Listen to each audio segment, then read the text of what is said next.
एक श्री ललिता जी और दूसरी श्री विशाखा जी। श्री ललिता जी हमारे ब्रजमंडल में स्वामी श्री हरिदास जी के रूप में प्रकट हुई और श्री विशाखा जी हमारे ब्रजमंडल में श्री हरिराम व्यास जी के रूप में प्रकट हुई। इन कुंज की दो अली हैं, दो सखी हैं। वास्तव में ठाकुर जी को किशोरी जी को निहारनो प्रिय है। बहुत ध्यान से सुनियो सब लोग। ठाकुर जी की नित्य उपासना क्या है? किशोरी जी को निहारना, बस। पर किशोरी जी की नित्य उपासना ठाकुर जी को निहारना नहीं। चाहती तो हैं, चाहती तो नित्य ठाकुर जी को निहारना है, पर ठाकुर जी इतने व्यस्त हैं कि किशोरी जी भी थोड़ा संकोच करती हैं। और दूसरी बात, दूसरा कारण हमारे ब्रज का आ जाता है कि किशोरी जी चाहती तो ठाकुर जी को निहारना है, लेकिन कहीं ठाकुर जी ज्यादा फूल नहीं जाएं, ज्यादा कहीं इतरान नहीं लग जाएं, इसलिए जानबूझ के निहारती नहीं है। ठाकुर जी हमारे कैसे नेक, अगर किशोरी जी बड़ाई कर दें तो ठाकुर जी फूले नहीं समा में। नेक अगर ज्यादा निहारन लग जाए तो ठाकुर जी स्वयं ही काजर लेके हमें अपनी बिंदी लगा ले, मुझे नजर लग जाएगी आपकी।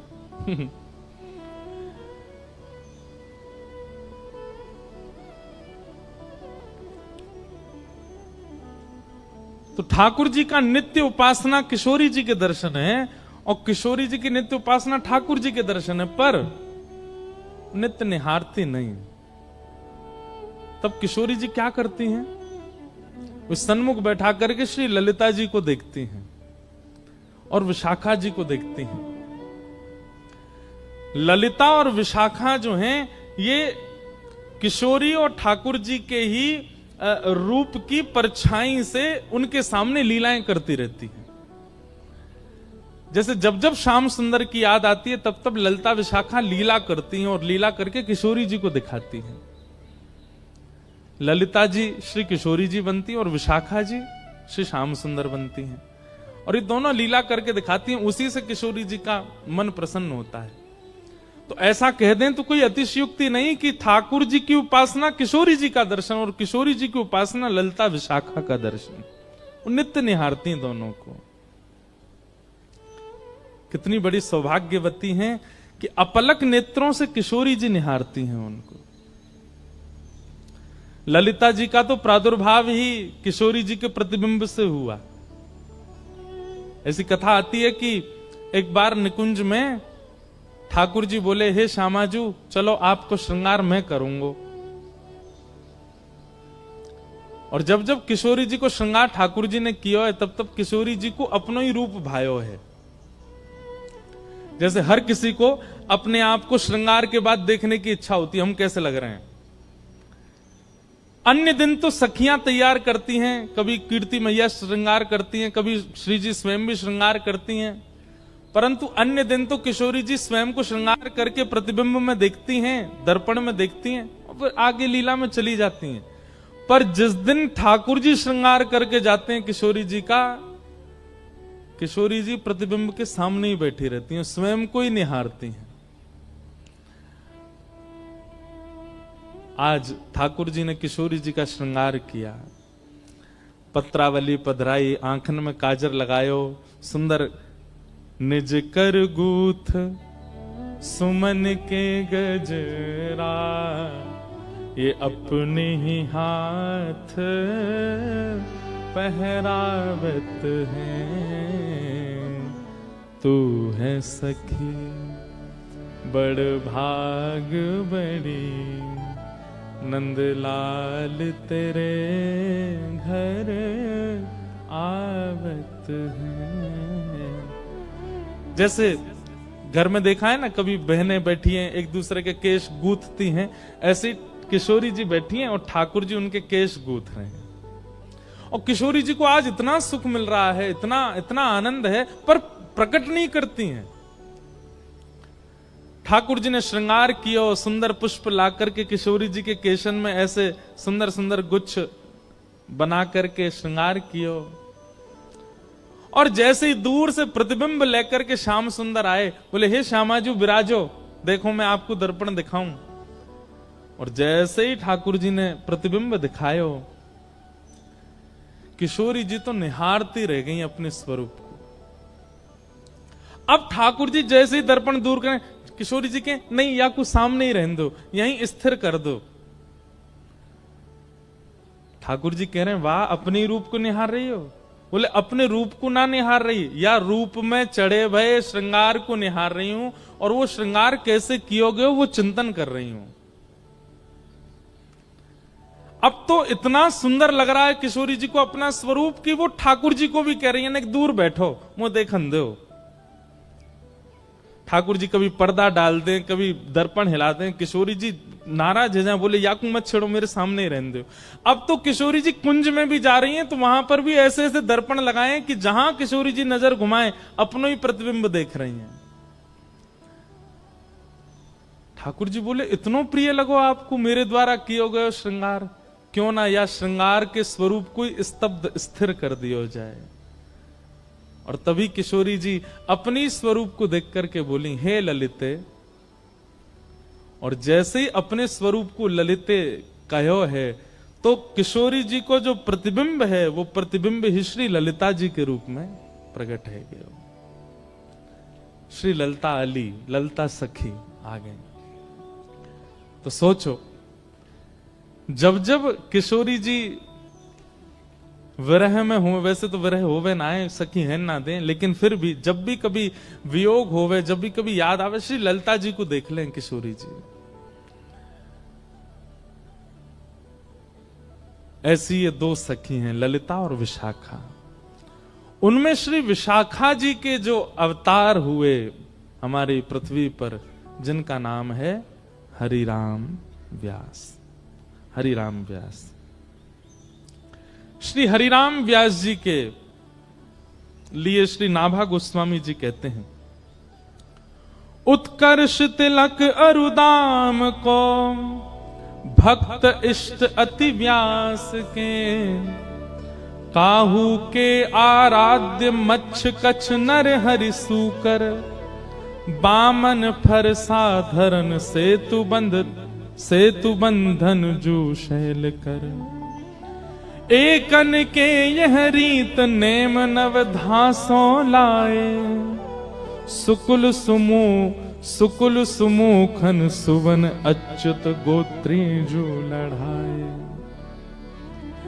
नौ गुण तोरी नूपुर्ग हो महत सभा मधिरास के, उत्कर्ष तिलक अरु भाल के, उत्कर्ष तिलक अरुदाम को भक्त इष्ट अति व्यास के।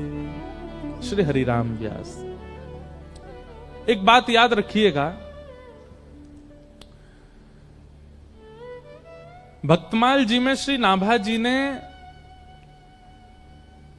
भगवान के भक्तों को केवल भक्त कहा, लेकिन हरिजनों के भक्तों को श्री नाभा गोस्वामी जी भक्त राज कहते हैं। बहुत ध्यान से सुनिएगा, जो ठाकुर जी के भक्त हैं श्री नाभा जी कहते हैं ये केवल भक्त हैं, इनकी उपाधि केवल भक्त की है, लेकिन जो ठाकुर जी के भक्तों के भक्त हैं ये भक्त राज हैं, ये भक्तन के राजा हैं। आप लोग अपने घर में प्रिया प्रियतम की सेवा करते हैं, लड्डू गोपाल की सेवा करते हैं, किशोरी जी की सेवा करते हैं, आप केवल भक्त हो, और उनकी सेवा से ऊपर आपके लिए कुछ भी नहीं है तो आप भक्त हो। लेकिन अमृतसर में कोई ब्रजवासी आ जाए और आप मचल जाओ, आपके नेत्र तड़पने लग जाएं, आपको हृदय व्याकुल हो जाए, आपके मन में इच्छा हो कि बस कैसे हम जामे जाके उनके दर्शन कर आए, नए कुंते मिले आए, उनको अपने हाथ की कछु बनी सामग्री पवाए, उनके बैठ के दो वचन सुनियाए। ठाकुर जी से भी अति प्रेम यदि हरिजनों से है तो श्री नाभा जी आपको भक्त राज कहेंगे, ये भक्तन के राजा। और एक बात हम आपसे स्पष्ट कह दें, ठाकुर जी से प्रेम करना सहज है, पर हरिजनों के प्रति प्रेम होना ये सबसे कठिन है। हरिजनों से प्रीति नहीं हो पाती,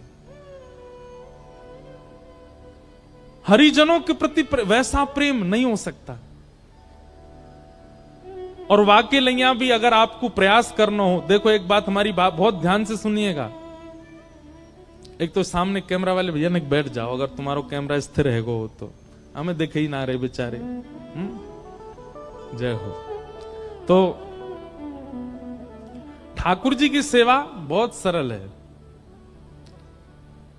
सवेरे 7 बजे मंगला करते हो, किसी दिन 8 बजे कर दोगे तो ठाकुर जी नाराज नहीं होंगे, और काऊ दिना 5 बजे ही कर दोगे तो भी ठाकुर जी नाराज नहीं होंगे।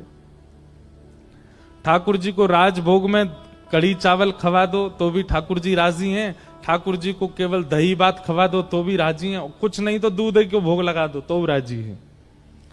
रात में शयन के समय ठाकुर जी को भोग लगाओ तो राजी, नहीं भोग लगाओ दूध धरा के, नहीं तो चना चनोरी मिश्री लगा दो तो भी राजी।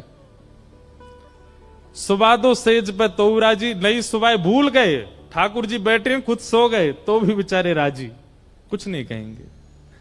ठाकुर जी की सेवा तो बहुत सरल है, बहुत सहज है, उसमें तो आपको परिश्रम करना ही नहीं पड़ता है। पर हरिजनों की सेवा, हरिजनों की सेवा तो कठिन है। अगर किसी भक्त को आपने प्रसाद के नाम पर केवल दूध भोग दे दिया, चना चनौरी धर दिए सामने, तो महाराज भ्रगुटी टेढ़ी करके देखोगे जी का पवार हो भैया, या के काजे लेके आया तू हमें अपने घर। वो तो टोक भी देगा, वो तो रोक भी देगा, वो तो नाराज भी हो जाएगा। सीधी बात, ठाकुर जी के सेवा में चीटिंग चल जाएगी पर भक्त की सेवा में नहीं चलेगी। वो तो तुरंत आपको डांट देगा। ऐसा समझ लीजिए कि भगवत सेवा बिना सीसीटीवी कैमरा के की गई चोरी है, लेकिन भक्त सेवा वो तो चारों तरफ कैमरा लग रहे हैं, फिर आप क्या कर रहे हो, एक एक गतिविधि, ए भाई प्रणाम ऐसे नहीं करते हैं, चलते ऐसे नहीं है, एक हाथ से नहीं करते हैं, ऐसे बैठते नहीं है, ऐसे खड़े रहो, ऐसे बोलो, ये शब्द नहीं बोलना चाहिए, ऐसे नहीं घूमना चाहिए। भक्त तो आपको टोकेगा, ठाकुर जी टोकते थोड़े हैं। ठाकुर जी ने तो मुंह बंद कर रखो कलयुग में कि मैं टोकूंगा ही नहीं। तो भगवत सेवा बड़ी बात नहीं है, भक्त सेवा। और श्री हरिराम व्यास जी के लिए क्या कहा गया, उत्कर्ष तिलक अरुदाम को भक्त इष्ट अति व्यास के। व्यास जी के इष्ट कौन है, भक्त। इसलिए हमारी प्रार्थना भैया, जैसे मंदिर में आप अपराध ना बन जाए इसका ध्यान रखते हो, मंदिर में आपसे कोई दोष ना हो जाए इसका ध्यान रखते हो, ऐसे ही कभी किसी भक्त का आपके चित्त में दुर्भाव ना आ जाए ये भी ध्यान रखो। कोई तिलकधारी हैं, कोई कंठी पहने हैं, कोई ब्रज से प्रेम करने वाले हैं, और उनकी किसी भावना पर आपके चित्त में प्रश्न चिन्ह आता है कि ये कैसे कर रहे हैं, ये अपराध है। हरि से भी ज्यादा कठिन हरिजनों का भक्त होना। और हरिजनन के प्रति यदि भक्ति चाहिए हो, राधा रमन जी खूब अच्छे लगते हैं, राधा वल्लभ जी खूब बढ़िया लगते हैं, बिहारी जी में खूब निष्ठा, वृंदावन में खूब निष्ठा, परिक्रमा में खूब निष्ठा, यमुना जी में खूब निष्ठा, लेकिन ब्रज के ब्रजवासियों में और ब्रज के संतों में आपकी निष्ठा नहीं हो रही हो, तो जाओ वृंदावन के गोपेश्वर और जाके गोपेश्वर महादेव को प्रणाम करो और गोपेश्वर महादेव से प्रार्थना करो, गोपी प्रेम की भिक्षा दीजे, कैसे हूँ मोहे अपनों कर लीजे। गोपी प्रेम की भिक्षा दीजे, कैसे हूँ मोहे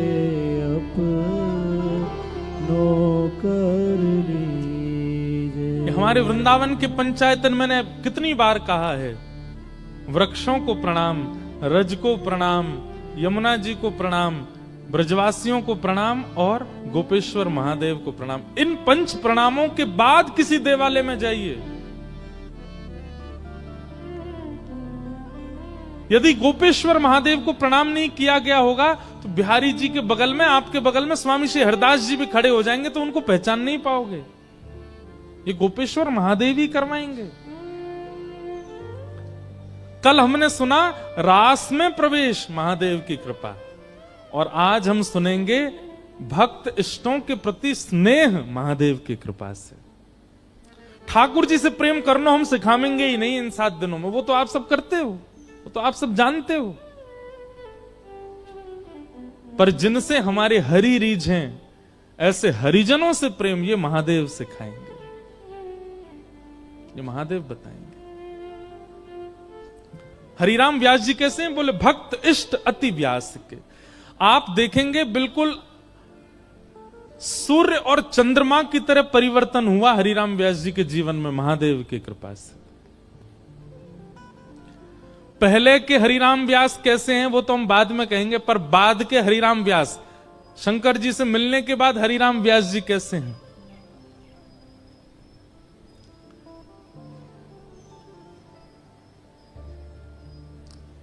हरिराम व्यास जी संतों की खूब सेवा करते थे, और हरिराम व्यास जी के ठाकुर जी कौन से हैं? जुगल किशोर को लाड़ लड़ायो, नवल कुंज ही माहे, कुंज निकुंजन की रज धारे, व्यास युगल यश गाय, वृंदावन प्यारो वृंदावन, श्री वृंदावन। आप लोग आश्चर्य करेंगे, और ये हम किसी के इष्ट को या किसी परंपरा को हम कोई गलत नहीं बोल रहे हैं, पर हमारे वृंदावन के सप्त निधियों में जितने भी ठाकुर प्रकट हुए सब एक एक ही प्राप्त हुए। रूप गोस्वामी को गोविंद देव मिले, सनातन गोस्वामी को मदन मोहन मिले, गोपाल भट्ट गोस्वामी जी को राधा रमण मिले, और कौन से रह गए बीच में हैं? हितरवंश महाप्रभु जी को राधा वल्लभ जी मिले, मधु पंडित जी को गोपीनाथ जी मिले, सबको ठाकुर अकेले अकेले ही मिले।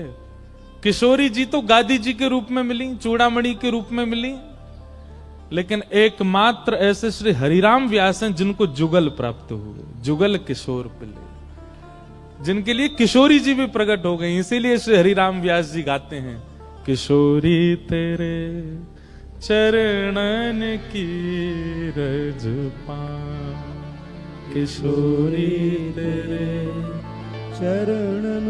मैं कान पकड़ के क्षमा मांगते हुए कह रहा हूं, हमारे वृंदावन की आचार्य परंपरा में अगर किशोरी जी सहित ठाकुर जी मिले तो केवल हरिराम व्यास को, क्योंकि महादेव की कृपा से।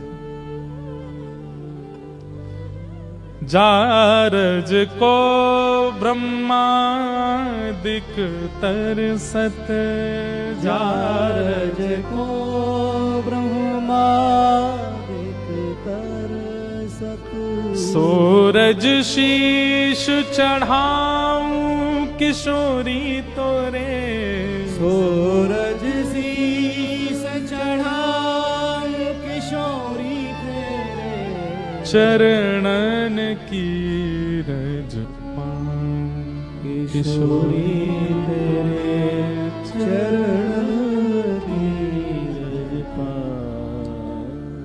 बैठी रहूं कुंजन के कोने, बैठी रहूं कुंजन के कोने, श्याम राधिका गाऊं किशोरी तोरे, श्याम राधिका गाऊं किशोरी तेरे, व्यास स्वामिनी की छवि निरखत, व्यास स्वामिनी की छवि निरखत, विमल विमल जस गाऊं किशोरी तोरे, विमल विमल जस गाऊं किशोरी तेरे, चरणन की रज पाऊं किशोरी तेरे इसलिए हरिराम व्यास विशेष हैं, क्योंकि उनको जुगल मिले।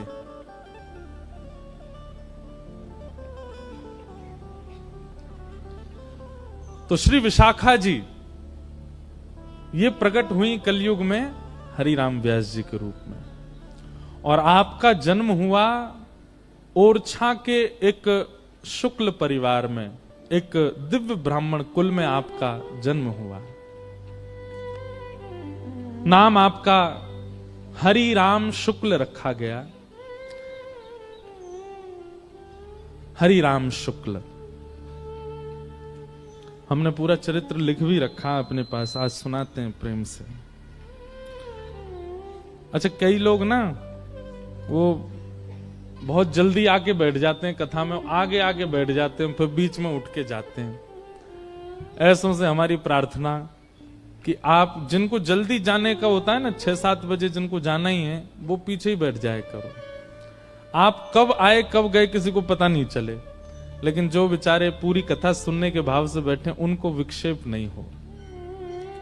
अवर और प्रवर 2 प्रकार के श्रोता बताए गए भागवत जी में। व्यास के आने से पूर्व आवे और व्यास के जाने के बाद जावे, उसी को प्रवर श्रोता कहते। हम हैं तो बालक ही, यहां से नीचे तो हमें खूब आप जो है गले में गलवैया डाले घूमो, लेकिन जब मंच पे बैठते हैं उतनी देर व्यास हैं, उतनी देर आपको ये बात तो याद रखनी चाहिए कि आप कम से कम व्यास के जाने के बाद जाओ। तो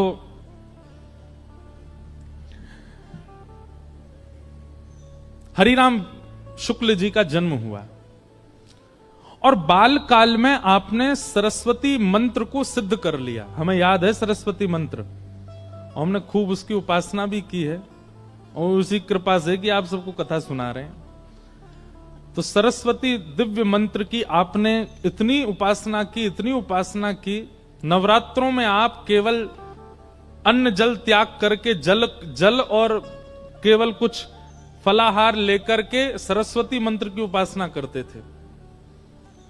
और उससे ऐसा हुआ कि व्यास हरिराम शुक्ल जी के जिह्वा पर वाग देवी सरस्वती साक्षात विद्यमान हो गई।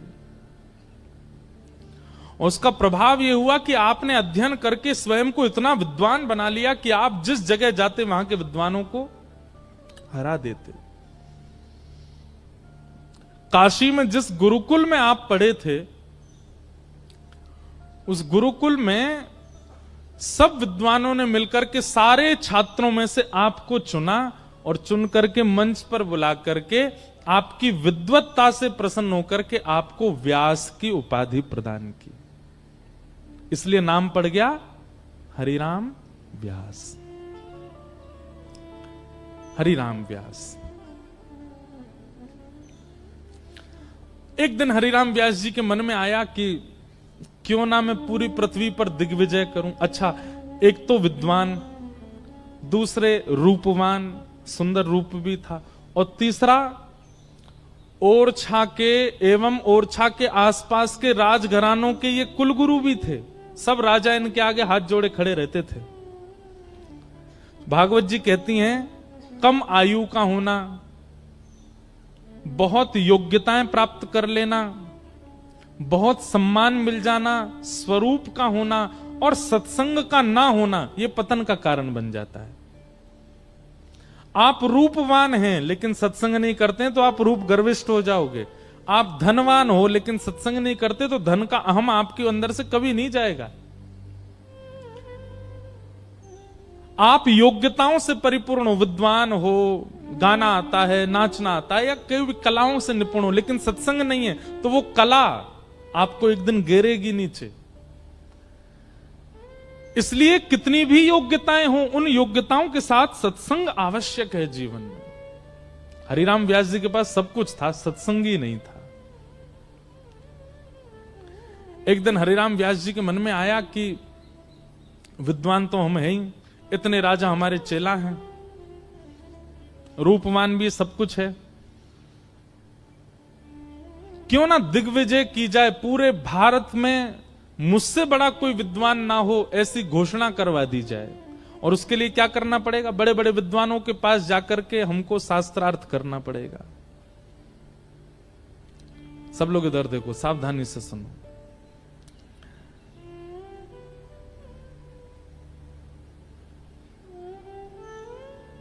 तो उस समय पर ये छपाई मशीन तो होती नहीं थी, तो हरिराम व्यास जी स्वयं ग्रंथ लिखते थे, गुरुदेव से सुना हुआ ग्रंथ याद करके फिर उस ग्रंथ को पूरा आद्योपांत लिखते थे। और ऐसे ग्रंथों की अनेकों बैलगाड़ियां उनके साथ में ही चलती थीं। लोग बागों के बक्साओं में कपड़ा रहते, लेकिन उनकी बैलगाड़ियों में ग्रंथ ही ग्रंथ रहते, और स्वयं लिखित ग्रंथ।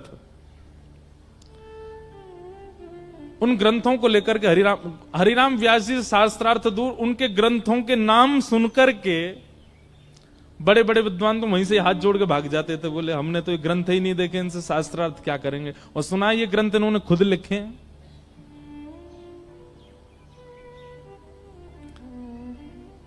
बाल्यकाल में आप लोगों ने एक चतुर ब्राह्मण की कथा सुनी होगी, उसका नाम था तेनालीराम। सुनी? याद किसी को भी नहीं होगी कोई कथा, पर तेनालीराम की कथा सबने सुनी है।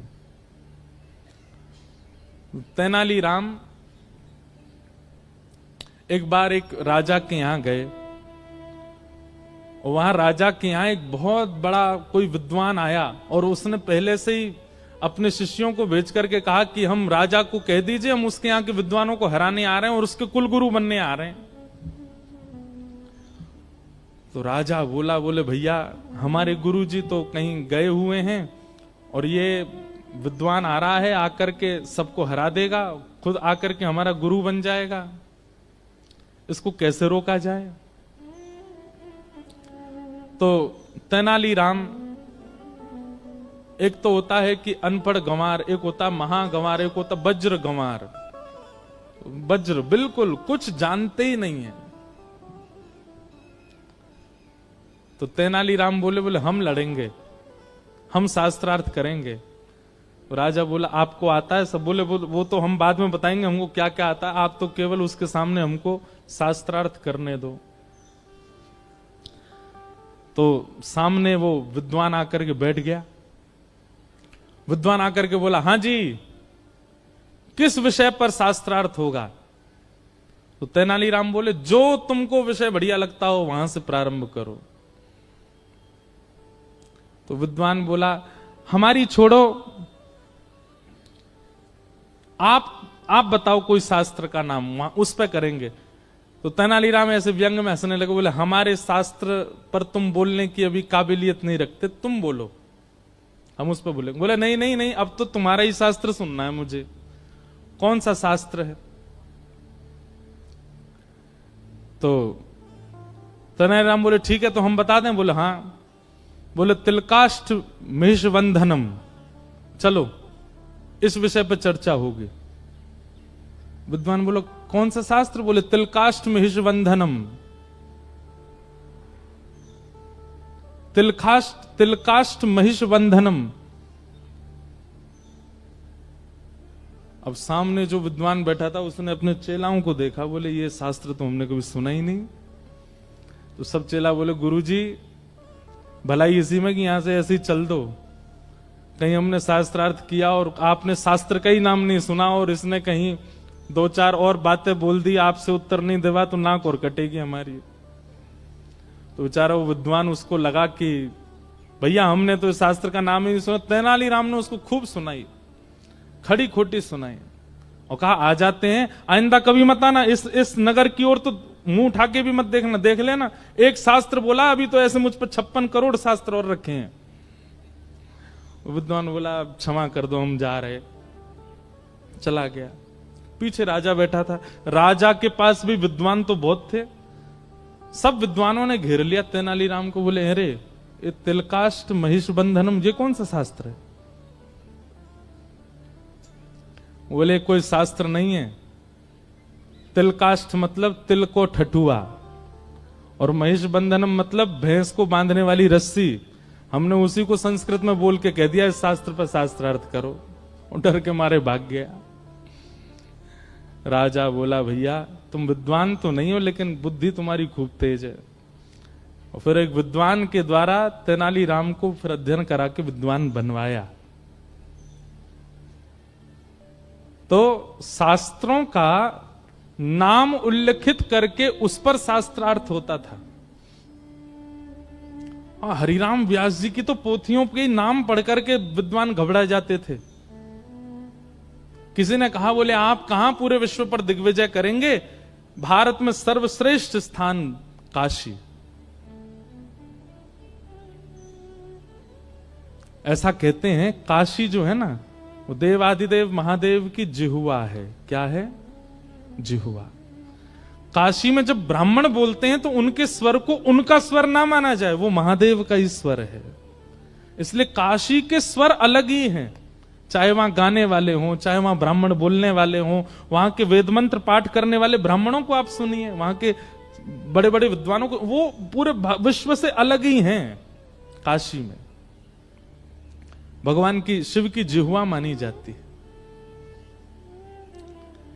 हरिराम व्यास जी अपनी वही 5-6 बैलगाड़ियों में भरे हुए ग्रंथ और दुनिया भर के दिग्विजय के पत्र लटका रखे थे, यहां जीते वहां जीते, वो सब उन पर लटके हुए थे। जैसे आजकल लोग गाड़ियों पर लिखवा लेते हैं, जो भी उनकी श्रेष्ठता होती है वो गाड़ी पर लिखी रहती है, चाहे महामंडलेश्वर हो, चाहे एमएलए हो, चाहे विधायक हो।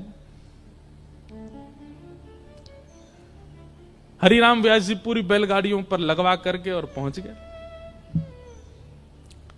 सब ब्राह्मण समझ गए, बोले भैया ये हरिनाम व्यास को, व्यास से जीतना सामान्य बात नहीं है, ये बहुत विद्वान है।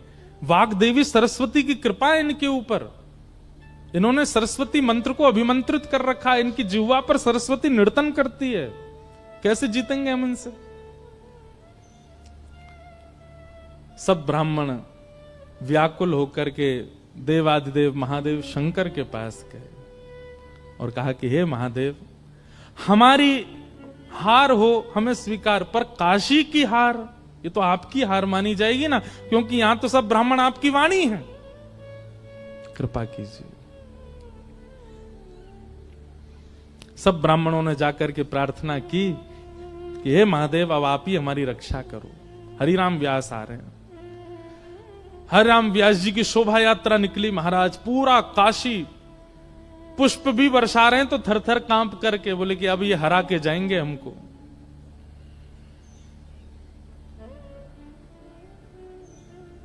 महादेव ब्राह्मणों से बहुत प्रेम करते हैं। बंधुओं, ब्राह्मणों से प्रेम करने का कारण भी, मैं कोई जाति विशेष पर बोलूं ऐसा मेरा भाव नहीं, पर ब्राह्मण की जीविका ठाकुर जी ही हैं।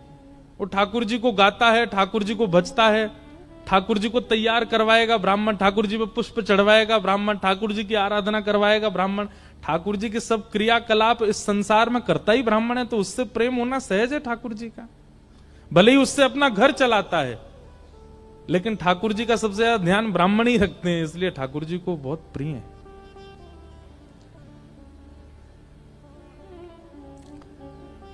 ब्राह्मणों की आराधना सुनकर के महादेव बोले अब हम जाएंगे, और एक दिव्य दीनहीन से ब्राह्मण का रूप धारण करके महादेव पहुंचे हरिराम व्यास जी के पास।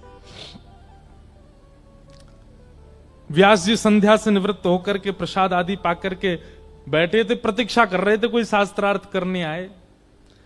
बाहर द्वार पर 2 सेवक खड़े थे, तभी शंकर जी ने जाकर के कहा, प्रणाम, हम व्यास जी से मिलने आए हैं। सेवकों ने भीतर जाके कहा, बोले महाराज द्वार पर एक ब्राह्मण आया है। हरिराम व्यास जी बोले बुलाओ बुलाओ बुलाओ, उससे तो हमको शास्त्रार्थ करना है। और तुरंत अपना आसन सुव्यवस्थित किया, ग्रंथ निकाल करके रख लिए। और जैसे ही महादेव पहुंचे, बिल्कुल साधारण सी धोती है, साधारण सा गमछा डाला हुआ है, दीनहीन से ब्राह्मण, पतले दुबले, एक एक नस दिखाई दे रही है। उनकी दीनता, सरलता, दैन्यता देख करके हरिराम व्यास जी बोले, महाराज आपका रूप स्वरूप देख करके तो ऐसा लगता है मैंने एक श्लोक भी यदि बोला तो कहीं आप गिर ना जाओ। आप शास्त्रार्थ करने आए मुझसे? महादेव बोले नहीं नहीं, हम शास्त्रार्थ करने नहीं आए, हमने पूरे काशी में आपकी प्रशंसा सुनी, आप बड़े विद्वान हैं, आपके पास सारे प्रश्नों के उत्तर हैं, सारे ग्रंथ आपको कंठस्थ याद हैं, हम तो अपनी एक जिज्ञासा लेकर के आए हैं आपसे पूछने। हरिराम व्यास जी बोले पूछो।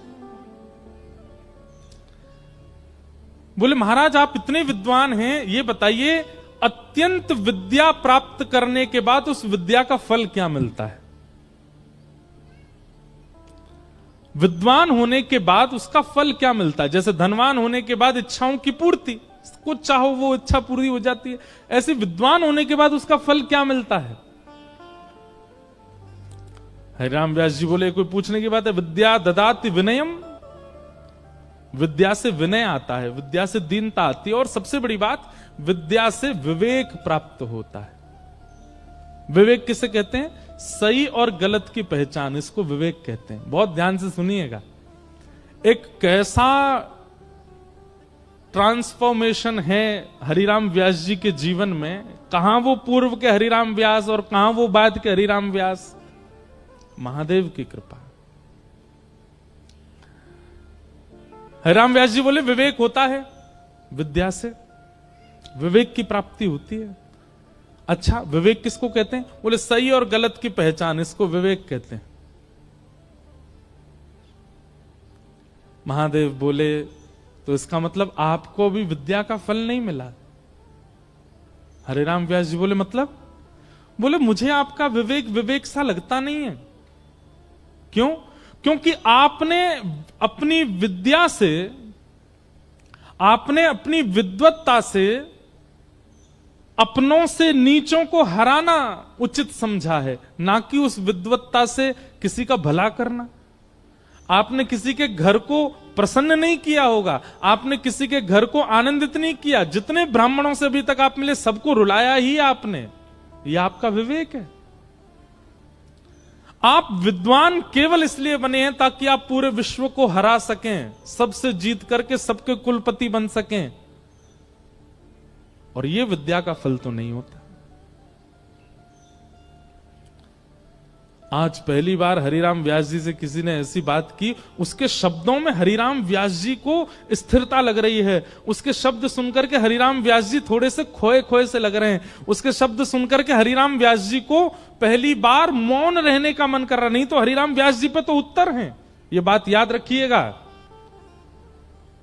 जिसके शब्द आपको स्थिर कर देते हो, जिसके शब्द आपके भीतर परिवर्तन करने की स्थिति पैदा कर देते हो, जिसके शब्द आपको अत्यंत शांत कर देते हो, समझ जाना या तो वो हरि हैं या कोई हरिजन है। शब्दों में बहुत ताकत है।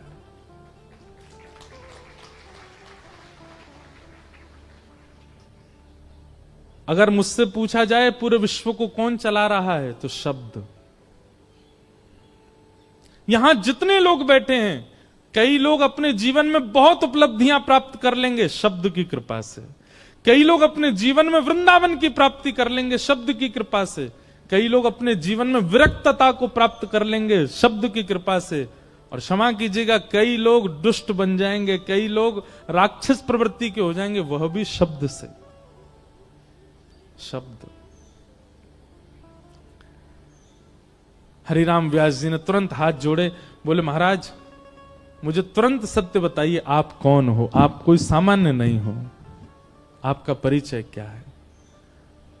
और जैसे ही कहा आपका परिचय क्या है, इतने में ही जटा जूट धारी त्रिपुंड मस्तक पर लगा है, त्रिनेत्रम त्रिशूल हाथ में लेकर के, गले में सर्पों की माला, आहा चिदानंद रूप शिवोहम शिवोहम चिदानंद रूप शिवोहम।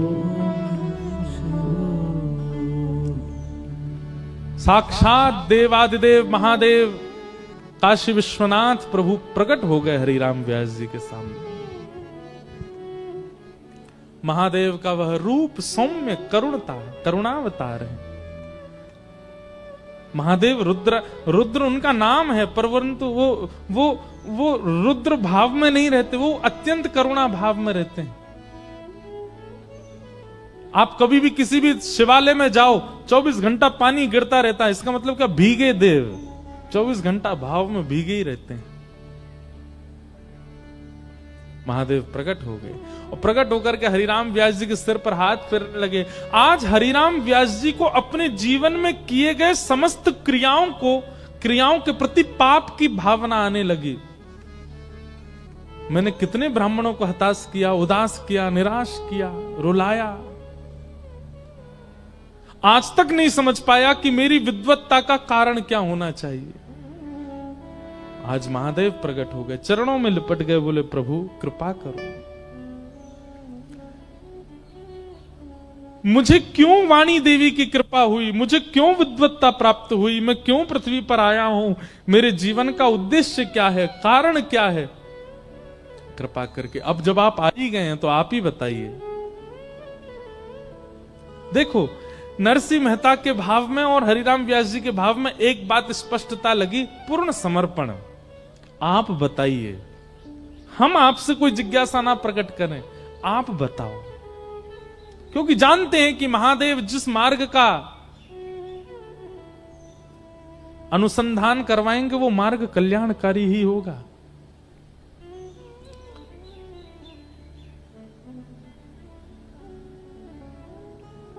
महादेव हाथ फेर करके हरिराम व्यास जी से कहते हैं,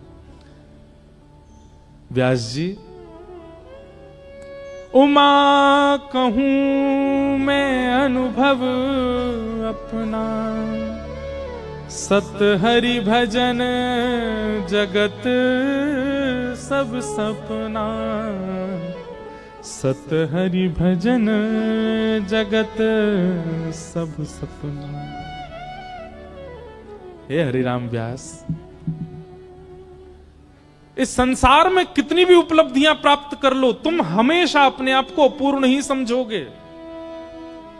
चाहे कितनी भी विद्वत्ता आ जाए, चाहे कितना भी धन आ जाए, कितना भी ऐश्वर्य आ जाए, कितनी भी योग्यताएं जीवन में आ जाए, आपको परिपूर्णता का अनुभव कभी नहीं हो सकता, क्योंकि ये सपना है और सपना कभी पूर्ण नहीं होता, वो अपूर्ण ही रहता है।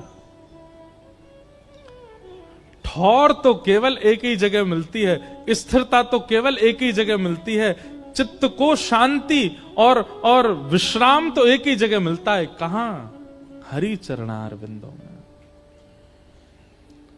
और व्यास जी, तुम कोई सामान्य जीव नहीं हो, तुम कोई सामान्य मानव नहीं हो, तो कौन हो? अरे नेत्र बंद करो, विचार करो, अपनी पूर्व की लीला का दर्शन करो। और हरिराम व्यास जी ने जैसे ही नेत्र बंद करके देखा, जैसे स्मृति में आया, तो क्या पाया? स्वयं को निकुंज में श्री विशाखा अली के रूप में देखा। महादेव ने दर्शन कराया कि तुम तो पूर्व की विशाखा सखी हो। ये व्यास बनना और पूरे विश्व को पराजित करना, ये तुम्हारा स्वरूप नहीं है। तुम्हारा स्वरूप तो वृंदावन को प्रतिष्ठित करना है। वृंदावन की महिमा बढ़ाने के लिए ठाकुर जी ने तुमको इस पृथ्वी पर भेजा है। हे विशाखा, हे हरिराम व्यास, अपनी विद्वत्ता से वृंदावन चंद के यश को गाओ, श्री युगल सरकार के यश को गाओ, और सबसे बड़ी बात, वृंदावन के यश को गाओ।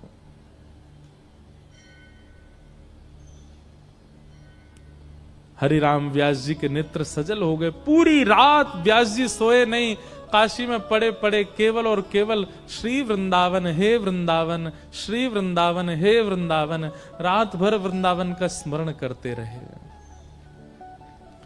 सुबह उठते ही सबसे पहले गए ओरछा। क्यों? अब देखो, बहुत सावधानी से सुनिएगा।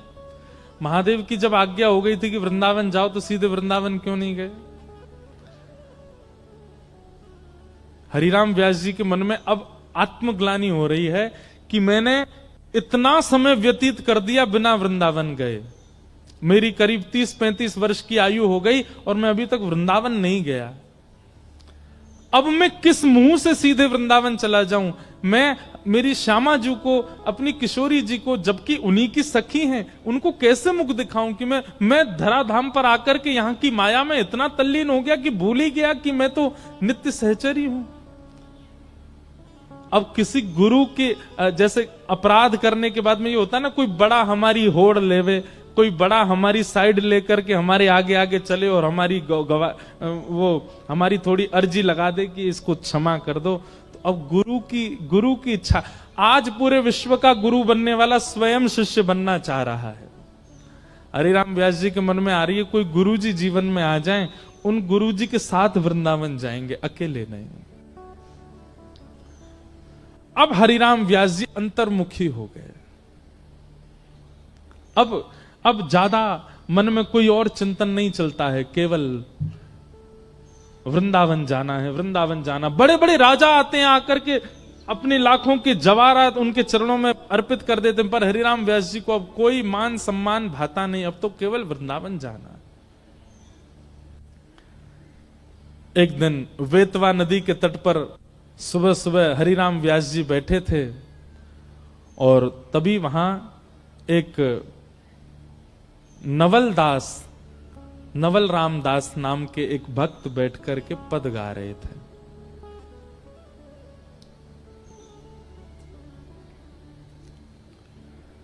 आज अति राजत दंपति भोर, सुबह सुबह का राग गा रहे थे।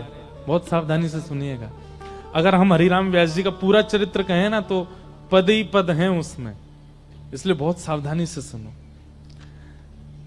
हरिराम व्यास जी बैठे हैं बेतवा नदी के तट पर और तभी उनके कानों में ये स्वर गूंज रहा है, आज अति राजत दंपति भोर, आज अति राजत दंपति भोर। अर्थ क्या है पद का सुनो, नेत्र बंद करके सब लोग अनुभव करो। सुबह सुबह का समय है और दोनों दंपति यानी कि युगल सरकार अपनी शयन सेज पर उठ करके बैठे हैं शयन के बाद। और कैसे लग रहे हैं दोनों? सूरत रंग के रस में भीने, सूरत रंग के रस में भीने, नागरी नवल किशोर, नागरी नवल किशोर, आज अति राजत दंपति भोर, आज अति राजत दंपति भोर। आसन पर भुज दिए विलोकत, आसन पर भुज दिए विलोकत। एक दूसरे के गले में गलवैयां डाल रखी है श्री राधा वल्लभ बिहारी जी ने और एक दूसरे के मुखमंडल को देख रहे हैं। आसन पर भुज दिए विलोकत, आसन पर भुज दिए विलोकत। इंदु वदन विवियो, इंदु वदन विवियो।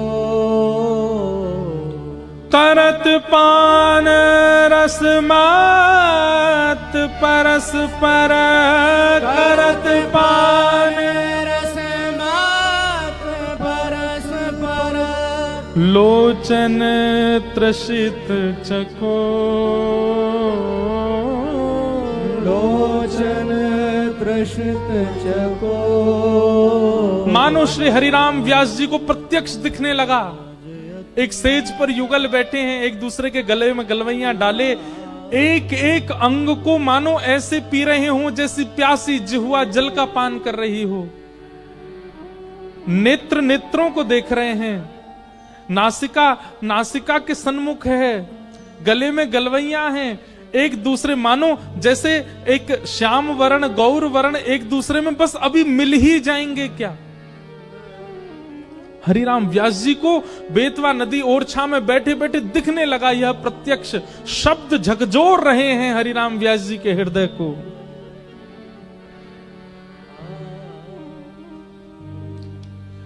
आहा, दोनों सेज से उतर के चलने लगे तो कैसे चल रहे हैं।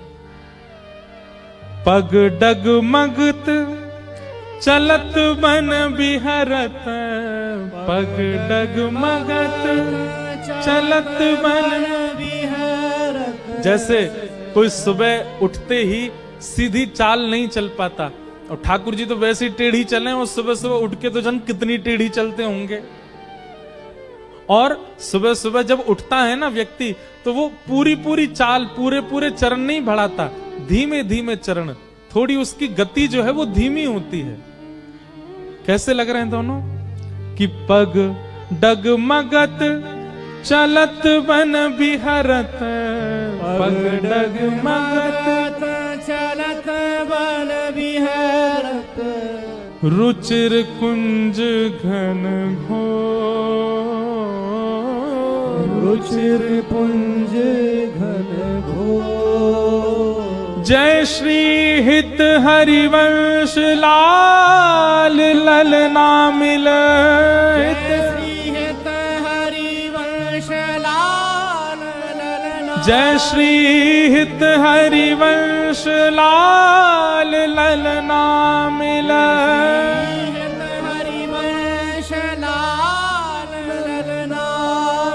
हियो सिरावत मोर, हियो सिरावत मोर। हाँ, हियो सिरावत मोर, हियो सिरावत मोर। आज अति राजत दंपति भोर, आज अति राजत दंपति भोर। हरिराम व्यास जी बैठे तो थे समाधि में, लेकिन जब नेत्र खुले तो रोम रोम मानो अश्रु जल से भर चुका हो, प्रश्वेत के बिंदु माथे पर आ गए, हृदय बिल्कुल व्याकुल। और यह शब्द मानो जैसे उनके कानों में ऐसे गूंज रहे हैं कि प्रत्यक्ष सामने सेज पर युगल सरकार बैठे हों। आप दौड़ करके तुरंत नवलदास जी के पास गए और जाकर के चरणों में गिर गए। बोले भगवान, मैंने शब्द तो बहुत सुने जीवन में, लेकिन पहली बार ऐसे शब्द सुने हैं जिन शब्दों से प्रत्यक्ष प्रियालाल के दर्शन हो रहे हैं। इन शब्दों के रचयिता कौन है? किन्होंने इन शब्दों को आविष्कृत किया है? कौन इन शब्दों को गा रहा है, जिन शब्दों में इतनी सामर्थ्य है कि दूर बैठा कोई व्यक्ति भी प्रियालाल के प्रत्यक्ष दर्शन कर ले। यदि इस शब्द के रचयिता के प्रत्यक्ष दर्शन और उनकी शरणागति मिल जाए तो इसका मतलब तो प्रियालाल को गोद में बैठा देंगे। मुझे बता दीजिए ये किन के शब्द हैं?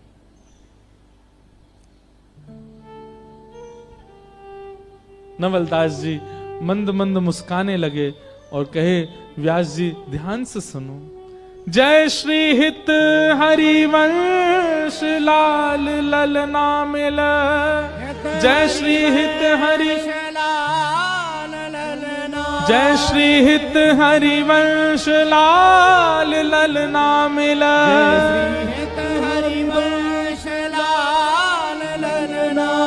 हियो सिरावत मोर, हियो सिरावत मोर। ब्रज वृंदावन में श्री राधा वल्लभ लाल जी को विराजमान जिन्होंने किया है, ऐसे जिनके कृपा पात्र से मैं इस भाव को गा रहा हूं, ऐसे श्री हितरवंश महाप्रभु, उनका यह भाव।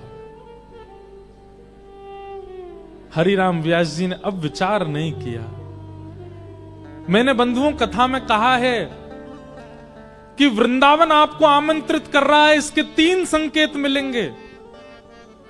पहला संकेत, स्वप्न में वृंदावन की स्मृति।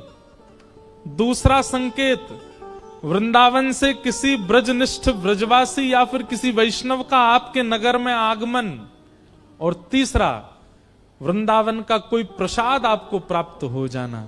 ये तीन स्थिति यदि हो, स्वप्न में वृंदावन, नगर में ब्रजवासी का आगमन और आपकी जिह्वा पर या आपके कानों में ब्रज का कोई प्रसाद उड़ेल दे, ये तीन स्थिति एक साथ यदि बने तो समझ जाइए वृंदावन आपको आमंत्रित कर रहा है, तुरंत जाइए वृंदावन। हरिराम व्यास जी नित्य स्वप्न में वृंदावन का दर्शन करते हैं, और आज नवलदास जी के आगमन से एक ब्रज का निष्ठ व्यक्ति उनके नगर में आ गया और श्री हितरवंश महाप्रभु के रचित यह भोर का पद गाकर के उन्होंने प्रसाद दे दिया। अब हरिराम व्यास जी रुके नहीं, जिस अवस्था में थे तुरंत वृंदावन की ओर निकल पड़े। लेकिन ऐसा कहते हैं, उनके चरित्र में आता है कि हरिराम व्यास जी ने किसी को बताया भी नहीं कि वो जा रहे हैं, परंतु वो 5 बैलगाड़ियों में भरी हुई जो पोथियां थी उनको संग लेकर के गए।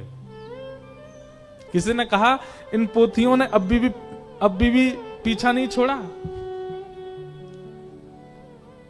नहीं, हरिराम व्यास जी वृंदावन जाकर के निचोड़ निकालना चाहते हैं कि इन्होंने मेरा क्या किया।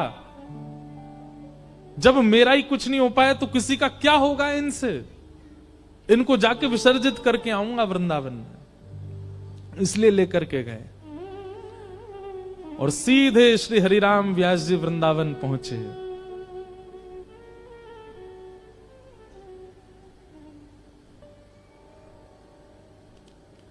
और वृंदावन में श्री राधा वल्लभ जी के मंदिर गए।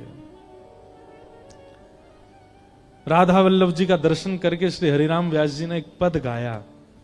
हमने कही ना आज तो पदों की झड़ी लगेंगी हरिराम व्यास जी के चरित्र में।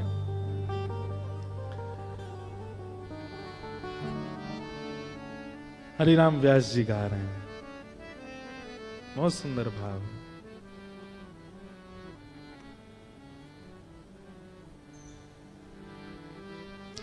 राधा वल्लभ मेरो प्यारो, राधा वल्लभ मेरा प्यारो।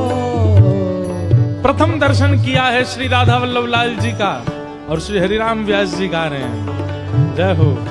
क्योंकि देखो राधा वल्लभ जी महादेव के ठाकुर जी और श्री हरिराम व्यास जी को सेवा में भेजा भी किसने? श्री महादेव ने भेजा है।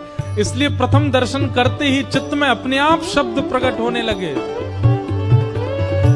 राधा वल्लभ मेरो प्यारो, राधा वल्लभ मेरा प्यारो। सर्वोपरि सबही को ठाकुर, सर्वोपरि सबही को ठाकुर। सर्वोपरि सबही को ठाकुर, सर्वोपरि सबही को ठाकुर। सब सुख दानी हमारो हमारो, सब सुख दानी हमारो हमारो। राधा वल्लभ मेरो प्यारो, राधा वल्लभ मेरा प्यारो। राधा वल्लभ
सुंदर सुंदर उपाधि दे रहे हैं राधा वल्लभ जी को श्री हरिराम व्यास जी। क्या? हाँ, ब्रज वृंदावन नायक सेवा, ब्रज वृंदावन। सब लोग गाओ। नायक सेवा।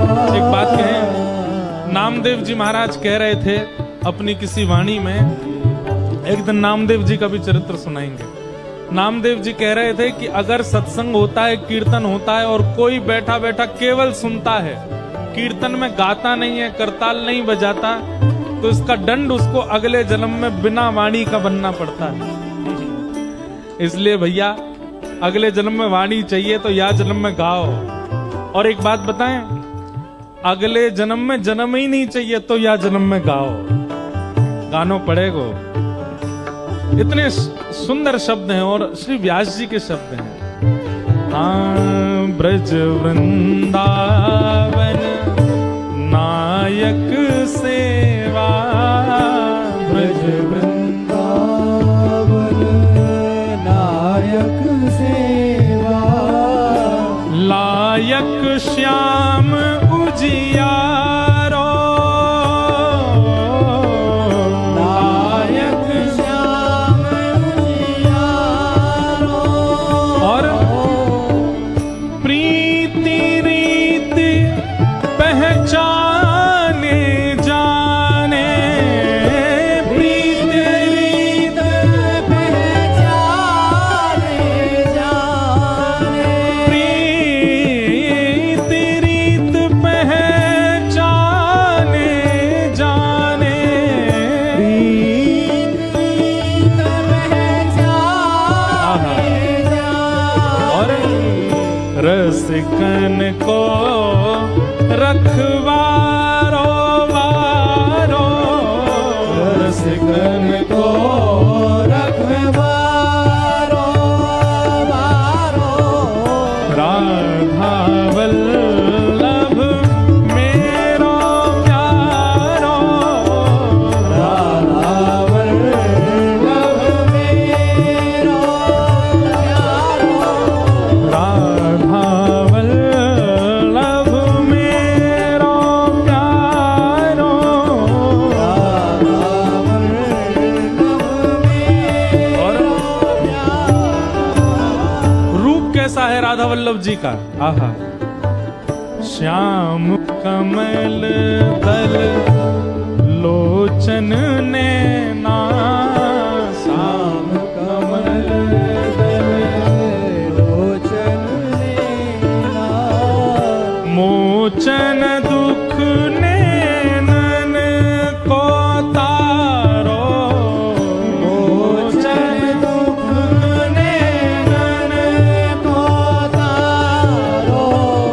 मोचन दुख नैनन को तारो।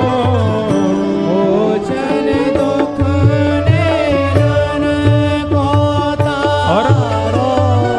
अवतारी सब अवतारन को, अवतारी सब अवतारन को। अवतारी सब अवतारन को। अवतारी सब अवतारन को।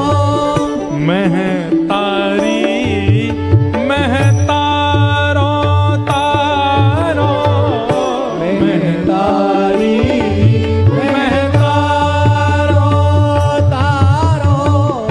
राधा वल्लभ मेरो प्यारो, राधा वल्लभ मेरो प्यारो। राधा वल्लभ मेरो प्यारो। राधा वल्लभ मेरो प्यारो। और अंत में व्यास जी कह रहे हैं राधा वल्लभ जी को पहली बार देखा है अभी। मूर्तिवंत काम गोपिन को, रतिवंत काम गोपिन को गाय गोप को गारो गारो गाय गोप को गारो गारो व्यास दास को प्राण सजीवन व्यास दास को प्राण सजीवन व्यास दास को प्राण सजीवन व्यास दास अब वरदान मांग रहे हैं, सेवा कर दी, गा दिया है, सारे भाव सुना दिए हैं। अब मानो राधा वल्लभ जी से मांग रहे हैं क्या? व्यास दास के प्राण सजीवन। अब ये प्राण राधा वल्लभ में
तो कोई अतिशयोक्ति नहीं, व्यास जी के चित्त में आया, जिनकी वाणी सुनकर के मैं ओरछा से चला आया। अब हैं तो विद्वान ही ना पूर्व के, तो थोड़ी बहुत स्थिति तो जान ही सकती ना मन की। मन में ऐसा भाव आया, थोड़ा परीक्षण तो करूं। हरिराम, ये हितरवंश महाप्रभु जी का भजन है कैसा, जिनको हम अपना गुरु बनाने जा रहे हैं उनका परीक्षण तो करें। वैसे ये होना नहीं चाहिए स्वभाव, कभी गुरु का परीक्षण मत करो। पर व्यास जी तो पूर्व के विद्वान है, इसलिए स्वभाव से मारे परीक्षा लेने लगे। और परीक्षा कैसे लेने लगे? मुझे तो अभी दर्शन करना है, मेरे पास समय नहीं है, मुझे तो अभी मिलना है। मैं इतनी दूर ओरछा से चल के आया हूं, अब मुझसे प्रतीक्षा नहीं हो रही, मुझे तो अभी मिलना है। सेवकों ने जाकर के महाप्रभु जी से कहा, बोले एक हरिराम व्यास जी करके आए हैं, नाम तो सबने सुना ही था, बहुत विद्वान हैं, और रुक नहीं रहे, कह रहे हैं मुझे तो अभी दर्शन करना है। व्यास जी प्रसाद बना रहे थे, राधा वल्लभ जी का बोले बुलाओ भीतर। महाप्रभु जी प्रसाद सिद्ध कर रहे थे, हरिराम व्यास जी गए। आहा, रूप देखते ही महाप्रभु जी का आधा प्रश्न तो भूल ही गए। महाप्रभु जी को ही निहारने लगे, पहले राधा वल्लभ जी में अटके, अब महाप्रभु जी में अटक गए। अब उन्हीं को देखने लगे, तो महाप्रभु जी ने कहा विराजिए विराजिए विराजिए। कुछ सिद्ध कर रहे थे चूल्हे पे, तुरंत आपने वस्त्रों से पकड़ के चूल्हे पे से सामग्री नीचे धर दी और अग्नि को ठंडा कर दिया। व्यास जी प्रश्न तो भूल ही गए थे, लेकिन बोल आप ये भगवान, मैं आपकी सेवा में विक्षेप नहीं डालना चाहता था, ये आप क्या कर रहे हैं? आपने मेरी वजह से प्रसाद सिद्ध करना क्यों बंद कर दिया? आप प्रसाद बनाते रहिए ना, मेरी जिज्ञासाएं जो होंगी मैं पूछ लूंगा बैठ करके। महाप्रभु जी का इतना सुंदर उत्तर। महाप्रभु जी कहते हैं, व्यास जी तुम्हें ऐसा लगता है कि प्रसाद बनाना हाथों की क्रिया है। संसारी व्यक्ति के लिए भोजन बनाना हाथों की क्रिया हो सकती है, ठाकुर जी के लिए तो हाथों से प्रसाद नहीं, हृदय से बनता है। और यदि मेरा हृदय प्रसाद में लगा है तो तुम्हारे प्रश्नों का उत्तर मेरा हृदय कैसे देगा? मेरा हृदय एक समय पे एक ही काम कर सकता है, या तो तुम्हारे प्रश्नों के उत्तर दूंगा या फिर मैं प्रसाद बनाऊंगा। हाथों की क्रिया और हृदय की क्रिया ये भिन्न संसार में होती हैं, सेवा में तो ये सब एक हो जाते हैं। सेवा में दर्शन नेत्रों से नहीं होता, हृदय से होता है। कथा कानों से नहीं, हृदय से सुनी जाती है। नृत्य पैरों से नहीं, हृदय से किया जाता है। प्रसाद सिद्ध हाथों से नहीं, हृदय से किया जाता है। और हृदय जब सेवा में लगा है तो उस हृदय से तुम्हारी जिज्ञासा का उत्तर कैसे दूंगा? हृदय तो एक ही जगह लगेगा ना। ये हाथ की क्रिया नहीं है, ये हृदय की क्रिया। इसलिए एक समय पे एक काम, पहले तुम्हारी जिज्ञासा का उत्तर देंगे, फिर प्रसाद बनाएंगे। व्यास जी बोले, मेरी जिज्ञासा का समाधान हो गया, मैं समझ गया, मुझे यही पूछना था और यही मुझे पता चल गया। मैं अभी तक हृदय और शरीर की गतिविधियों को अलग समझता था। हृदय चाहता था कि वो वृंदावन आए, पर शरीर दिग्विजय प्राप्त करने में लगा हुआ था। हृदय को शांति नहीं मिल रही थी। और आपने आज वो सत्य बता दिया कि ये जो धन की प्राप्ति, ऐश्वर्य की प्राप्ति, ये सब प्राप्ति शरीर का धर्म है, हृदय का नहीं। हृदय का धर्म तो इनकी प्राप्ति। हरिराम व्यास जी तुरंत प्रणाम करके गए, बंधुओं ये हैं गुरु। आपकी जिज्ञासा का समाधान नहीं, उनकी गतिविधि आपका उत्तर दे दे। समझ रहे हैं बात को? उनकी सामान्य नित्य की क्रिया, उठना बैठना, चलना फिरना, लेटना, पढ़ना, बोलना, जो वो रोज ही करते हैं, उसी से ही आपके उत्तरों का समाधान मिल जाए, वो हैं गुरु। हरिराम महाप्रभु जी ने तो उत्तर दिया भी नहीं है, केवल एक क्रिया की और व्यास जी को उत्तर मिल गया। और गए जाकर के अपनी जितनी पोथियां लेके आए थे सब जाकर के जमुना जी में विसर्जित कर दी। और विसर्जित करके बोले अब रहेंगे वृंदावन में। आहा, बैठी रहूं कुंजन के कोने, श्याम राधे का गाऊं, किशोरी तोरे चरणन की रज पाऊं।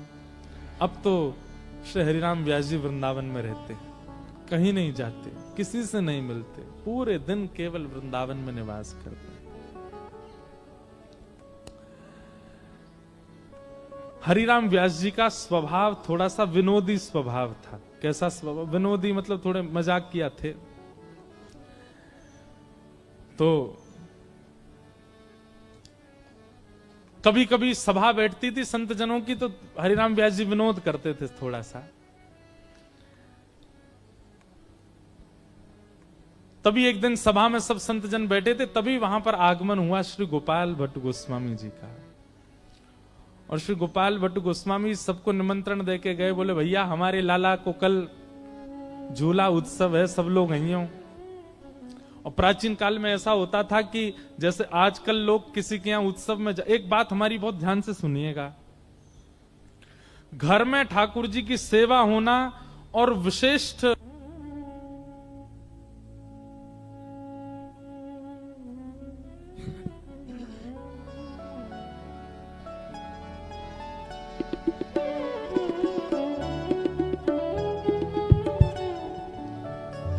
घर में, अब ये दोबारा बंद नहीं है, जय भैया देख लिए, घर में ठाकुर जी की सेवा होना जो हम निवेदन कर रहे थे,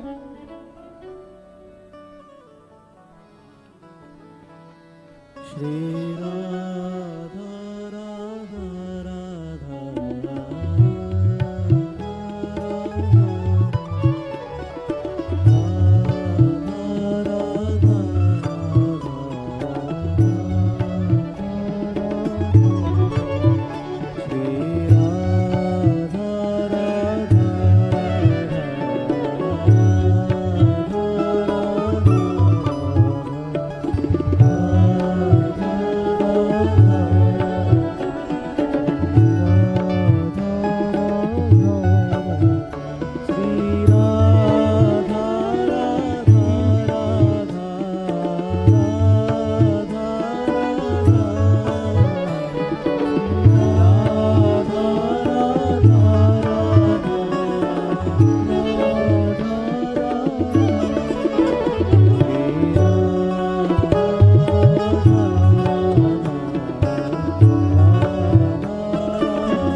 निवेदन कर रहे थे, घर में ठाकुर जी की सेवा होना और विशिष्ट उत्सव दिनों पर उनका उत्सव ना करना यह अपराध है। आप चाहे दुनिया के किसी कोने में रहें, आपके ठाकुर जी अगर घुमक्कड़ हैं हमारे लाल जी की तरह, सब जगह जाते आते रहते हैं, तो आपको ये व्यवस्था पहले से ही करके चलनी चाहिए कि वहां उनका वह उत्सव हो। हम एक दिन रत्नावती जी का चरित्र सुनाएंगे। उनके चरित्र में इस बात को प्रधान रूप से कहा गया कि ठाकुर जी का अगर कोई वैष्णव उत्सव नहीं करता है, ठाकुर जी उसके फिर नाराज हो जाते हैं, फिर पाषाण है आपके घर पे, ठाकुर जी नहीं है। ठाकुर जी तो वहां डोलते हैं जहां पे उनके उत्सव होते हैं। ठाकुर जी तो उन्हीं के घर में रहते हैं जिनके घर में नित्य उत्सव ही उत्सव चलते रहते हैं। हमारे पुष्टि मार्ग में ऐसा कहते हैं कि ठाकुर जी को जितना श्रम होता है, जितनी मेहनत ठाकुर जी से होती है संसार के कल्याण में, लोगों की इच्छाएं पूरी करने में, लोगों पर कृपा करने में, या फिर श्रृंगार धराने में, लीला करने में, उत्सव करने, वो सारी जो थकान है ठाकुर जी की, सारा जो श्रम है ठाकुर जी का, वो निवृत्त होता है उत्सव में। ठाकुर जी की उत्सव निवृत्ति होती है जब कोई उत्सव करता है, श्रम निवृत्ति होती है। इसलिए भैया, भले ही आप बहुत व्यवस्थाएं नहीं कर सकते तो मानसी उत्सव कर लो, लेकिन ठाकुर जी को उत्सव जरूर किया करो। होली निकल के गई, ठाकुर जी के बढ़िया बढ़िया उत्सव अभी निकल के गए हैं। अब रामनवमी आएगी, उसके बाद में फिर ठाकुर जी के चंदन यात्रा आएगी, स्नान पूर्णिमा आएगी आदि। हम तो स्नान पूर्णिमा पे यमुना जी का प्रथम आगमन पृथ्वी पर होता है। एक स्थान है देहरादून के पास, कटा पत्थर, वहां से जल लेके आते हैं यमुना जी का, ठाकुर जी का स्नान कराने के लिए। वृंदावन में जल ऐसा बचा नहीं, अब दिल्ली का सब गंदगी आती है, तो वहां जाते हैं, वहां से यमुना जी लेके आते हैं, फिर ठाकुर जी को बढ़िया स्नान कराते हैं। चंदन यात्रा के कम से कम 5-6 दिन पहले से ही पूरे घर के लोगों की एक ड्यूटी लगा दो, सब बैठ करके चंदन घिसो, खूब सारा, एक आध कटोरी चंदन नहीं होना चाहिए, खूब चंदन घिसो। केसर डाल के उसमें जल की जगह गुलाब जल का प्रयोग करो, खूब चंदन घिसो। चंदन घिस के फिर एक बढ़िया सूती कपड़े में लेके निचोड़ो, उसके ऐसे गोले गोले बन जाएंगे, उनकी बढ़िया बत्ती बना बना के ठाकुर जी गाल पे धराओ, अंग पे धराओ, उसी की पोशाक बना के पहनाओ, उसी का मुकुट धरा दो। इन सब उत्सवों को करने से ठाकुर जी राजी रहते हैं। फिर ठाकुर जी आपको छोड़ के नहीं जाते। ठाकुर जी को भी यूं रहती, यही घर में रहूंगा मैं, रोज बढ़िया बढ़िया बना खवावे, मुझे खूब आनंद करावे, झूला झुलावे, खूब डुलावे। तो कोई और बुलावे को भी तो ठाकुर जी नहीं जाएंगे, बोले मैं ना जाऊंगा, मैं तो यहीं रहूंगा। इसलिए उत्सव किया कीजिए। अगर आप उत्सव नहीं करते हैं ठाकुर जी का, तो आपके घर में ठीक है भावना से ठाकुर जी हैं, फिर वो ठाकुर जी प्रत्यक्ष नहीं बैठे हैं वहां पे। उत्सव तो गोपाल भट्ट गोस्वामी जी बोले, भैया हमारे घर पर उत्सव है, सब लोग आओ। हरिराम व्यास जी को भी निमंत्रण दिया, बोले आप भी पधारिएगा। हरिराम व्यास जी बोले ठीक है, हम भी आएंगे। हरिराम व्यास जी पहुंच गए। जैसे ही वहां पहुंचे तो वहां जाकर के व्यास जी ने देखा तो सब लोग बैठे, समाज कीर्तन हो रहा है और भीतर झूला झुला रहे हैं। तो हरिराम व्यास जी ऐसे ताक के देखने लगे, बोले झूला कौन को झुला रहे हो? तो गोपाल भट्ट गोस्वामी जी बोले, हमारे शालिग्राम भगवान बैठे हैं ना भीतर, झूला में ही बैठे हैं। अच्छा मुझे दिखे ना, ने पुष्पमाला वगैरह ने थोड़ी दूर करो, थोड़ी दूर करके दिखाए, तब दिखे शालिग्राम जी बैठे हैं। हरिराम व्यास जी बोले, वाह भैया, बड़े अद्भुत ठाकुर जी हैं गुलाब जामुन से, बहुत बढ़िया। अच्छा व्यास जी आप भी बहुत बढ़िया पदना करते हैं, सुनाइए कुछ। हम व्यास जी बोले, हम क्या सुनाएंगे, ठीक है सब लोग गा रहे हैं। नहीं आप भी सुनाओ। हरिराम व्यास जी बोले ठीक है। मो भट्टा कढ़ी में बोरे आन, बोले जगत अंग लगायो चंदन, झूले रे झूले बेर गंड की नंदन। कृपा में कैसे, अब व्यास जी तो गा के चले, विरह से थोड़ा विरह तो था उनके चित्त में, लेकिन आनंदित हो गए। लेकिन दूर खड़े गोपाल भट्ट गोस्वामी जी बोले अब गाओ। उस दिन तो कह गए भट्टा कड़ी में बोरे, लो हो गए प्रकट। तो पहले तो व्याकुलता हुई थी गोपाल भट्ट गोस्वामी जी को, लेकिन अब व्याकुल हो गए कौन? हरिराम व्यास जी। और हरिराम व्यास जी रोने लगे, और रोते रोते क्या बोले? रूप गोस्वामी को मिल गए, सनातन गोस्वामी को मिल गए, मधु पंडित को मिल गए, हमारे गुरुदेव हरिवंश महाप्रभु को मिल गए, और तो छोड़ो गोपाल भट्ट गोस्वामी जी के यहां इतने सुंदर रूप धारण करके आप प्रकट हो गए। मुझे कब मिलेंगे? अब मुझे कब मिलेंगे? यह विरह ही प्रकट करती है ठाकुर जी को। बंधुओं, विरह रूपी मथनी से ही प्रकट होंगे वो। अब 2 दिन पहले तो गोपाल भट्ट जी व्याकुल थे, अब 2 दिन बाद हरिराम व्यास जी व्याकुल हो गए। आप सब पे कृपा कर रहे हो, मुझ पे कब करोगे? मुंह पे कृपा कब होएगी ठाकुर जी?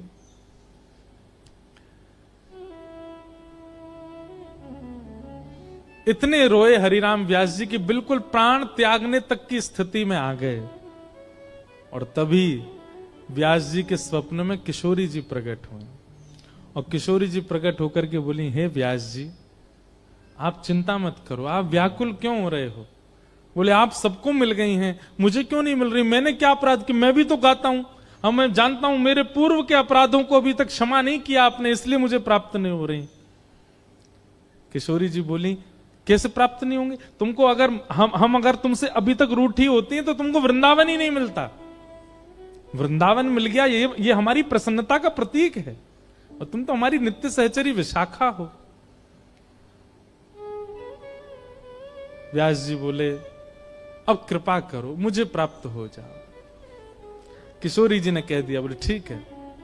एक वन है वृंदावन में, आप लोग भी नहीं गए होंगे उस वन में, उसका नाम है जुगल वन, किशोर वन। किशोर वन, किशोर वन में जाओ, और वहां एक वृक्ष के नीचे कुछ पैमाना बताया, इतना खोदना, तब तुमको स्वरूप प्राप्त होगा। अगले दिन श्री हरिराम व्यास जी जुगल वन पहुंचे, और जाकर के महाराज जैसे ही खोदना प्रारंभ किया, और जैसे ही जितनों किशोरी जी ने बताया भीतर जाकर के देखा, तो एक सरप्राइज दिया किशोरी जी ने, जो मैंने पहले ही बताया कि बाकी सबको तो केवल ठाकुर प्राप्त भय, लेकिन श्री हरिराम व्यास जी ने जब किशोर वन में खोदना प्रारंभ किया वृक्ष के नीचे, तो हरिराम व्यास जी को किशोरी जी ने प्रसन्न होकर के एक सरप्राइज दिया। क्या?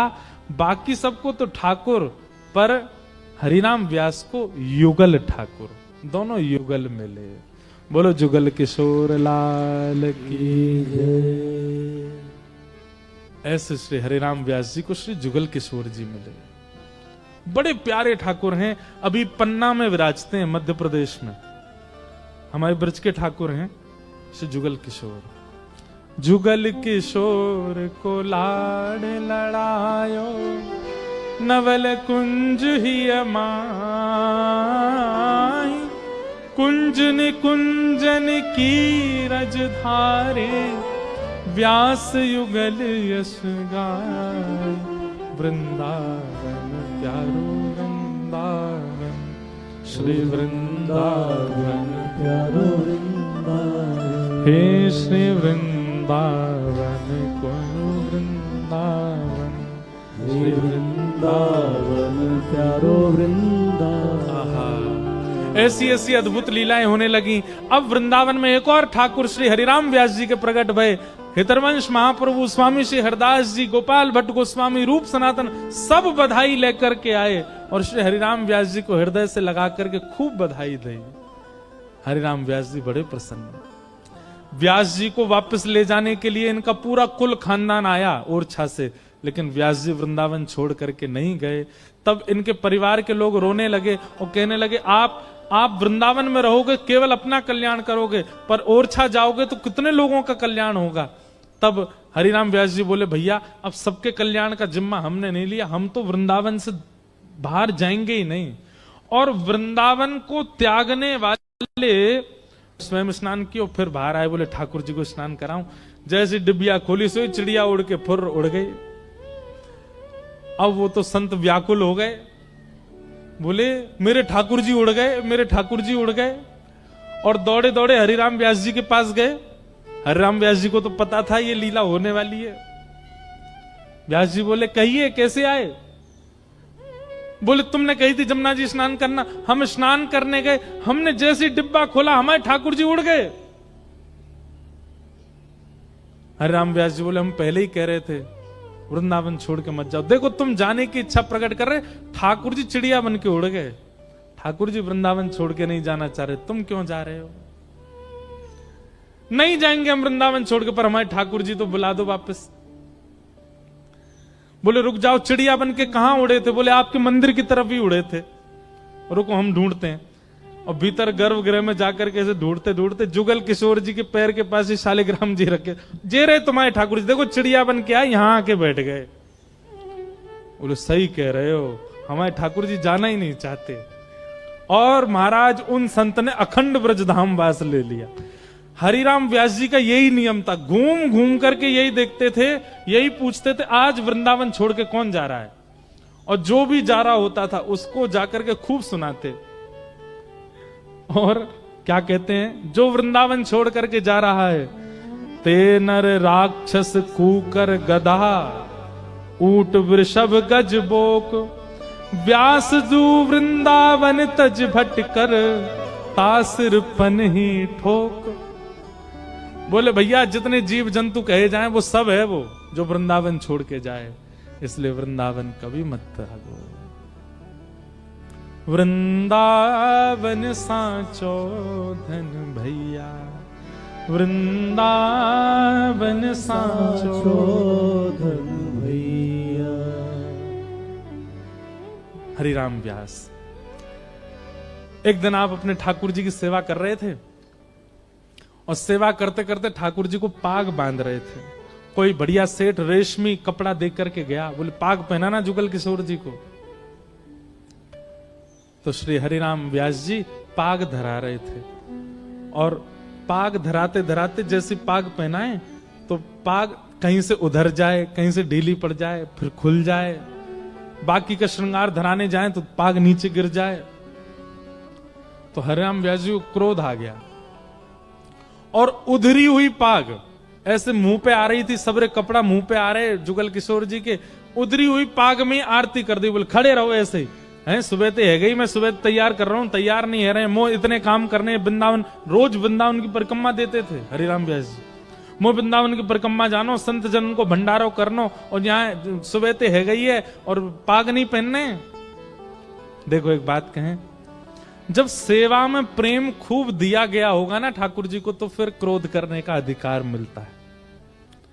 लेकिन एकांत में, यो नहीं कि 4-5 लोग देख रहे हैं और तुम अपने ठाकुर जी को डांट रहे हो, ऐसे नहीं करना है। ऐसे आ जाएगा और प्रिया के ऊपर पाग पहना दो तो गोकर्ण बन जाएंगे ठाकुर जी। ये गोपाष्टमी के दिन या फिर जब कभी भी आपके मन में आए ठाकुर जी आज जाओ गैया चराया हो, तो बाद ना ऐसी गोकर्ण पाग पहना दी ठाकुर जी। आज हरिराम व्यास जी देख रहे हैं, दोनों तरफ ऐसे कान निकरे हुए हैं, ऊपर ऐसी सुनहरी पाग, वापे मोर पिच्छ को सिरपेच पहनो है, आहा इतने सुंदर लग रहे हैं। तभी हरिराम व्यास जी के नेत्रबंद भय, और नेत्रबंद है तो सबरी छवि दिखन लगी। कहा छवि दिखी कि व्यास जी तो निकल के बाहर आ गए, बगल में बैठी किशोरी जी वे आई और ठाड़ी है गई। बोले परेशान करते रहो पूरे दिन आप व्यास, बेचारो इतनी सेवा करे, इतना भोग बनावे और तुम पे ठाड़ो ना हो जाए, ये पाग उतार के धर दी, लाओ चलो मैं पहनाऊं। और किशोरी जी अपने हाथ से सुंदर श्री जुगल किशोर जी की पाग धरा करके और पाग पधरा करके बलैया लेके स्वयं जाके फिर व्यवस्थित है गई। जुगल किशोर जी या छवि को दर्शन करके ना जाने कितने समय तक अचेत अवस्था में ही पड़े रहे।